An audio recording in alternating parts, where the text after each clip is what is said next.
මේ වෙනකොට අපිට අලුතින් ස්මාර්ට්ෆෝන් එකක් මිලදී ගන්න බැරි තරමට මේ ස්මාර්ට්ෆෝන් වල මිල ඉහළ ගිහින් තියෙනවා. ඉතින් අපි ඉස්සර රුපියල් 20000 වගේ ලබාගත් ස්මාර්ට්ෆෝන් එකක් මේ වෙද්දී ආලෙවි වෙන්නේ රුපියල් 50000 55000 අතර මිලකට. ඒ වගේම මේ ලංකාවේ ඇති වෙලා තියෙන තත්ත්වය සමග අපිට ඉදිරි අවුරුදු කිහිපය තුළ ස්මාර්ට්ෆෝන් වල මිල පහළ යාවි කියලා කොහොමටත් හිතන්න බැරි තත්ත්වයක් තමයි උදා වෙලා තියෙන්නේ. ඉතින් අලුත් ස්මාර්ට්ෆෝන් එකක් මිලදී ගන්න එක කොහොම වුණත් අපිට දැන් අපේ ළඟ තියෙන ස්මාර්ට්ෆෝන් එක ගොඩක් ආරක්ෂා කරගෙන රැකගෙන භාවිතා කරන්න සිද්ධ වෙනවා. කොහොම නමුත් අද මම මේ වීඩියෝ එකෙන් අරගෙන ආවේ ඔයාගේ ස්මාර්ට්ෆෝන් එකේ ආයු කාලය වැඩි කරගෙන තව අවුරුදු 5ක් 6ක් වුණත් භාවිතා කරන්නේ කොහොමද කියලා. හරි දැන් අපි බලමු අපේ ස්මාර්ට්ෆෝන් එකේ ආයු කාලය රැකගෙන භාවිතා කරන්න නම් අපි මොන වගේ දේවල්ද කරන්න ඕනේ, ඒ වගේම මොන වගේ දේවල් වලින්ද වැළකෙන්න ඕනේ කියලා. ඉතින් පළවෙනි දේ තමයි ඔයාගේ ස්මාර්ට්ෆෝන් එක ඕවර්හීට් වෙන එක වළක්වා ගන්න ඕනේ. ඕවර්හීට් වෙනවා කියන්නේ ඔයාගේ ස්මාර්ට්ෆෝන් එක ඕනෑවට වඩා රත් වෙන අවස්ථා තියෙනවා. උදාහරණයක් විදිහට ඔයා ගේම් එකක් ප්ලේ කරද්දී එහෙම නැත්නම් අන්තර්ජාලය භාවිතා කරද්දී මේ විදිහට ෆෝන් එක ගොඩක් රත් වෙනවා. ඉතින් මේ විදිහට ඔයාගේ ස්මාර්ට්ෆෝන් එක අධික ලෙස රත් වෙනවා නම් ඔයාට ඒ තරම් කාලයක් ඔයාගේ ස්මාර්ට්ෆෝන් එක භාවිතා කරන්න ලැබෙන එකක් නෑ. උදාහරණයක් විදිහට ඔයාගේ ස්මාර්ට්ෆෝන් එක ගොඩක් රත් වෙලා තියෙන අවස්ථාවලදීත් ඔයා දිගින් දිගටම ඔයාගේ ස්මාර්ට්ෆෝන් එක භාවිතා කරනවා නම් සමහර විට ෆෝන් එක ඔන් කරන්න බැරි තත්ත්වයක් උද්ගත වෙන්න පුළුවන්. මොකද අපේ හැම ස්මාර්ට්ෆෝන් එකම උපරිම රත් වෙන්න පුළුවන් ලිමිට් එකක් තියෙනවා. සාමාන්‍යයෙන් සෙන්සියස් අංශක 44 45 වගේ ඔයාගේ ස්මාර්ට්ෆෝන් එක රත් වෙනවා නම් අනිවාර්යෙන්ම ඔයාගේ ෆෝන් එක වැඩි කල් පාවිච්චි කරන්න පුළුවන් කමක් නැහැ. ඉතින් ඔයාගේ ස්මාර්ට්ෆෝන් එක ගොඩක් රත් වෙනවා නම් මේ ගේම්ස් වගේ දේවල් ප්ලේ කරන එක ටිකක් අඩු කරන්න. මොකද මේ ගේම්ස් වගේ දේවල් වලින් ඔයාගේ ස්මාර්ට්ෆෝන් එක ගොඩක් රත් වෙනවා. විශේෂයෙන් PUBG Free Fire වගේ ඔන්ලයින් ගේම්ස් ඔයා ප්ලේ කරනවා නම් ඔයාගේ ෆෝන් එකේ ආයු කාලය ගොඩක් අඩු වෙන්න මේක බලපාන්න පුළුවන්. ඔයාට ඔයාගේ ෆෝන් එක ගොඩක් හීට් වෙලා තියෙන අවස්ථාවලදී ඔයාට පුළුවන් ඔයාගේ ෆෝන් එකේ බෑක් කවර් එක රීමූව් කරලා භාවිතා කරන්න. මොකද මේ බෑක් කවර් එක නිසා අපේ ස්මාර්ට්ෆෝන් එකේ රත් වෙන හොට් එයා එක පිට වෙන්න විදිහක් නැහැ. ඒ නිසා තවත් ස්මාර්ට්ෆෝන් එක රත් වෙන්න බලනවා. ඒ වගේම ඔයාලට පුළුවන් ඔයාගේ ෆෝන් එක ගොඩක් හීට් වුණ අවස්ථාවලදී ඔයාගේ ෆෝන් එකේ ෆ්ලයිට් මෝඩ් එක ඔන් කරන්න. ඉතින් මේ විදිහට ෆ්ලයිට් මෝඩ් එක ඔන් කළාම ඔයාගේ ෆෝන් එක ඉක්මනින්ම කූල් ඩවුන් වෙනවා. ඒ වගේම ඔයාට ඔයාගේ ස්මාර්ට්ෆෝන් එක කොච්චර රත් වෙනවද කියලා බලා ගන්න ඔයාගේ ෆෝන් එකේ ඔප්ෂන් එකක් බලා ගන්න නැත්නම් ඔයාට පුළුවන් එක ඇප් එකක් මාර්ගයෙන් බලා ගන්න. ඔයා පළවෙනිටම ප්ලේ ස්ටෝර් එකට ඇවිල්ලා මේ විදිහට බැටරි ටෙම්පරේචර් කියලා සර්ච් කරගෙන මෙන්න මේ ඇප් එක ඩවුන්ලෝඩ් කරගන්න. මේ ඇප් එක MB 2ක වගේ ඇප් එකක්. මේ ඇප් එක පර්සනල් මමත් යූස් කරනවා අවුරුදු 2ක ඉඳලා. මේ ඇප් එක හරහා ඔයාට පුළුවන් ඔයාගේ ස්මාර්ට්ෆෝන් එක කොච්චර රත් වෙනවද කියලා මේ විදිහට බලා ගන්න. ඒ වගේම තමයි ඔයාට පුළුවන් මේ ඇප් එකේ settings වලට මේ විදිහට ඇවිල්ලා ඊට පස්සේ මේ warning temperature කියන ඔප්ෂන් එක මේ විදිහට දීලා මෙතනින් ඔයාගේ ෆෝන් එක overheat වුණාම notification එකක් එන විදිහට හදා ගන්න. ඉතින් ඔයාට කරන්න තියෙන්නේ මෙතනට මේ විදිහට සෙන්සියස් අංශක 42 වගේ දීලා මෙතන මේ පහලින් තියෙන OK කියන එක දෙන එක. ඉතින් මේ විදිහට කළාම ඔයාගේ ෆෝන් එක overheat වෙන අවස්ථාවලදී ඔයාට මෙන්න මේ විදිහේ notification එකක් එනවා. ෆෝන් එකට දරා ගන්න බැරි තරම් රත් වෙලා තියෙන්නේ ෆෝන් එක දැන් භාවිතා කරන එක නතර කරන්න කියලා. ඉතින් මෙන්න මේ විදිහට ඔයාට පුළුවන් ඔයාගේ ෆෝන් එක ආරක්ෂා කරගෙන භාවිතා කරන්න.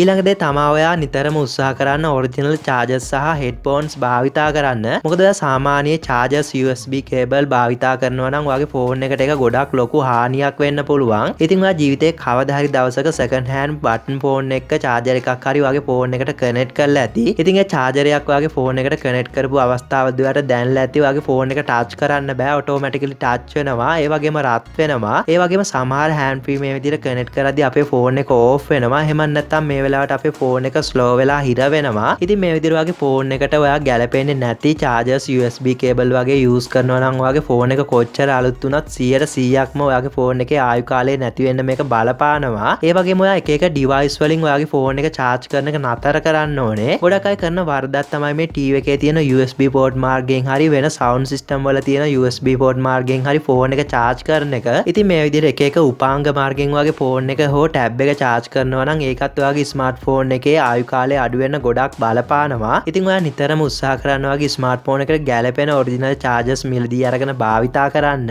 ඊළඟට ඔයාගේ ස්මාර්ට්ෆෝන් එකට කරන ලොකුම වරදක් තමයි මේ ඔයාගේ ස්මාර්ට්ෆෝන් එක අනවශ්‍ය විදිහට charge කරන එක. ඉතින් සමහර අය මේ විදිහට games play කරන ගමන් charger එකට connect කරගෙන පැය ගණන් game play කරනවා. ඒ වගේම සමහර අය රෑ 10න් පස්සේ වගේ charger එකට connect කරලා ඊට පස්සේ unplug කරන්නේ අනිත් දවසේ උදේ අවදි වුණාම. සමහර අය ලොකු files movie වගේ දේවල් download වෙන්න දාලා charger එකේ තියලා නිදා ගන්නවා. ඉතින් මේ දේවල් ඔයත් කරන කෙනෙක් නම් ඔයාගේ ස්මාර්ට්ෆෝන් එක අද වෙනතුරු හොඳ තත්ත්වයේ තියෙන එක ගැන සතුටු වෙන්න. ඉතින් මේ විදිහට ඔයාගේ ෆෝන් එක overcharge වෙන විදිහට ඔයා දාලා තියෙනවා නම් සමහර විට අලුත් වැඩියක් කරන්න බැරි තරමටම ඔයාගේ ෆෝන් එක damage වෙන්න පුළුවන්. මොකද මේ විදිහට නිකරුමේ ෆෝන් එක රත් වෙන්න දාලා තියෙනවා නම් ඔයාගේ ෆෝන් එකේ තියෙන ICs වලට ගොඩක් මේ දේවල් බලපානවා. ඒ වගේම මේ ලංකාවේ උදා වෙලා තියෙන තත්ත්වය අනුව charging pin එකක් උනත් replace කරන්න ගියොත් රුපියල් 8000ක් 5000ක් වියදම් වෙන අවස්ථා තියෙනවා. ඒ නිසා ඔයා ගොඩක් දුරට මේ දේවල් වලින් වැළකීලා ඉන්න. ඒ වගේම ඔයාගේ ෆෝන් එක හදිසියේ හරි වතුරට වැටුනොත් ඔයාගේ ෆෝන් එක පුළුවන් තරම් ඉක්මනට ඕෆ් කරන්න. ඒ වගේම බැටරිය රිමූව් කරන්න පුළුවන් ඉදී ස්මාර්ට් ෆෝන් එකක් නම් පුළුවන් තරම් ඉක්මනට බැටරිය රිමූව් කරගන්න. ඔයාගේ ෆෝන් එක වතුරට වැටෙන අවස්ථාවකදී හෝ ෆෝන් එකට වතුර ගිය අවස්ථාවකදී කිසිම වෙලාවක ෆෝන් එක ඔන් කරන්න යන්න එපා. එහෙම කරන්න ගියොත් ඔයාගේ ෆෝන් එක ෂෝට් සර්කිට් වෙලා රිපෙයාර් කරන්න බැරි තත්ත්වයක් උදා වෙන්න පුළුවන්. මේ විදිහට ඔයාගේ ස්මාර්ට් ෆෝන් එක බැරි වෙලේ හරි වතුරට වැටුනොත් ඔයා පුළුවන් තරම් ඉක්මනට ඔයාගේ ස්මාර්ට් ෆෝන් එක ඕෆ් කරලා වියලි හාල් තියෙන බෑග් එකකට ෆෝන් එක දාන්න ඕනේ. එතකොට ඔයාගේ ස්මාර්ට් ෆෝන් එකට ගිය වතුර හාල් වලට උරා ගන්නවා. ඉතින් මේ විදිහට ඔයාලට පුළුවන් ඔයාගේ ෆෝන් එක සාර්ථකව වතුරට වැටුනොත් ආරක්ෂා කරගන්න. ඊළඟ දේ තමයි ඔයා අනිවාර්යයෙන්ම ඔයාගේ ස්මාර්ට් ෆෝන් එකේ ඩිස්ප්ලේ එකට ටෙම්පර්ඩ් ග්ලාස් එකක් භාවිතා කරන්න. ටෙම්පර්ඩ් ග්ලාස් එකක් කියන්නේ අපේ ස්මාර්ට් ෆෝන් එකේ ඩිස්ප්ලේ එකට ඉහළින් මේ විදිහට අලවන්න පුළුවන් ග්ලාස් එකක් වගේ කවර් එකක් තියෙනවා. ඔයාලට මේ කවර් එකක් ඔයාගේ ෆෝන් එක ෆෝන් ෂොප් එකකට දීලා දාගන්න පුළුවන්. මේකේ මිල රුපියල් 500 ඉඳලා අපිට බලා ගන්න පුළුවන්. මොකද ඔයාගේ ස්මාර්ට් ෆෝන් එක ඔයා අතින් බිම වැටලා හරි එහෙම නැත්නම් කොහේ හරි වැදිලා ඩිස්ප්ලේ එක ගියොත් මේ වෙද්දි අඩුම ඩිස්ප්ලේ එක රුපියල් 10000ක් 15000ක් වෙනවා. ඉතින් ඔයාගේ ෆෝන් එකට ටෙම්පර්ඩ් ග්ලාස් එකක් දාලා තිබුණොත් ඔයාගේ ෆෝන් එක බිම වැටෙන අවස්ථාවලදී ඔයාගේ ටෙම්පර්ඩ් ග්ලාස් එකට තමයි හානිය සිද්ධ වෙන්නේ. එතකොට ඔයාලට පුළුවන් ටෙම්පර්ඩ් ග්ලාස් එක අයින් කරලා අලුත් ටෙම්පර්ඩ් ග්ලාස් එකක් දාගන්න. නමුත් ඔයාගේ ස්මාර්ට් ෆෝන් එකේ ඩිස්ප්ලේ එකට ඩැමේජ් වෙලා ඩිස්ප්ලේ එක දාන්නොත් මේ වෙද්දි අඩුම ඩිස්ප්ලේ එක රුපියල් 10000ක් 15000ක් වෙනවා. මම මේ කියන්නේ Samsung J1 වගේ එකකට යන මිල. ඔයා ළඟදී මිලදී ගත්ත ස්මාර්ට් ෆෝන් එකක් නම් තියෙන ඔයාට ඊට වඩා ගාණක් යන්න පුළුවන්. ඉතින් ඔයාගේ ස්මාර්ට් ෆෝන් එකේ දැනටමත් මේ විදිහට ඩිස්ප්ලේ එක ඩැමේජ් වෙලා තියෙනවා නම් දැන් ඔයා ෆෝන් ෂොප් එකට දීලා ඔයාගේ ඩිස්ප්ලේ එකට ටෙම්පර් ග්ලාස් එකක් දාගන්න.